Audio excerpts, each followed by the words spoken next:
Alrighty, hey guys, welcome to Becky's Kitchen. I just thought I would do a little video on how I make my chocolate chess pie. I have everything set up. I've got the I've got the stove set on 350 already preheated. I've got all my ingredients ready. I'm going to turn my camera down here so you can see. There's my bowl. So we'll just start putting this pie together and see how it works out. Alrighty, the first thing I'm going to do is I'm doubling this recipe, so it's going to be two chocolate chess pies. So it takes a cup and a half of sugar, so I'm going to put 3 cups of sugar in my bowl. Then I'm going to, it's 3 tablespoons of cocoa, but I'm putting 6 in because I'm doubling. Then I've got, takes a half a teaspoon of salt, but again, I'm doubling, so it's going to be a full teaspoon. So I got my dry ingredients in there. I'm going to mix them up, get them all incorporated good. So that's all my dry stuff. Easy peasy. This is a very easy pie to make. Then the next thing I'm going to do is I'm going to break my eggs. And it calls for 2 eggs per pie. So I'm going to be putting 4 eggs in here.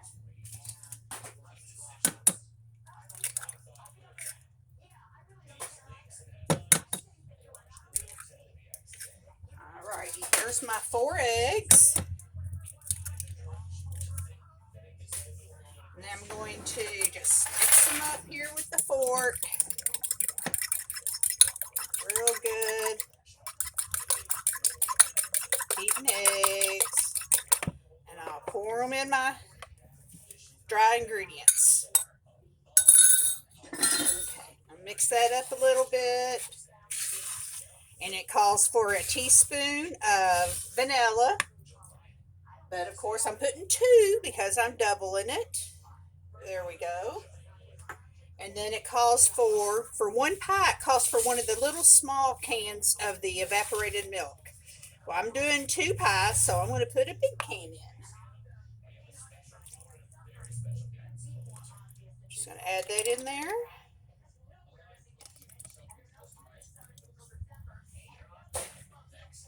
And I've got 2 pie crust that are, they're just a store-bought pie crust. Already got them over here.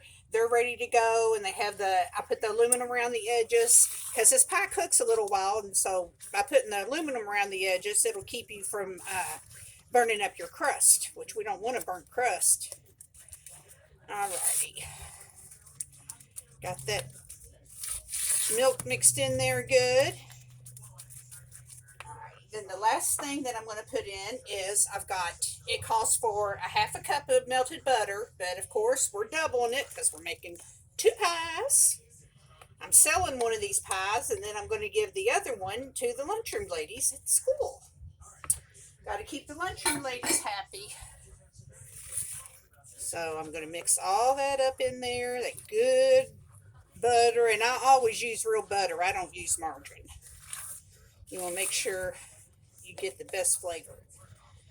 Mix that up real good.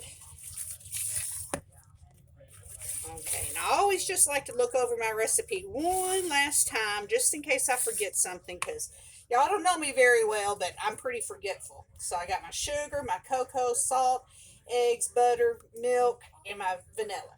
Alrighty. So I got it good. There we go. It's all mixed up good, so I'm just going to pour it into the pie crust. It's pretty easy to do. Just kind of even it up. You think, oh my gosh, it's so runny, and that ain't going to set up, but it sets up, and it'll be a delicious, ooey gooey pie. Didn't quite get all that mixed up real good in the bottom. I'm going to stir it a little bit there. There we go.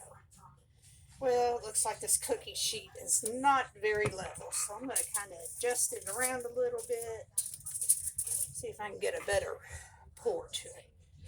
And I'm just going to pour this in here. And pies aren't perfect, so it might be a little deeper on one side, more, not as much on the other side, but they taste delicious, and I think that's all that really matters. As long as we got a good pie. Alrighty, so I got that in there. I'm just gonna pile up the dishes in the sink, and I got me a little help.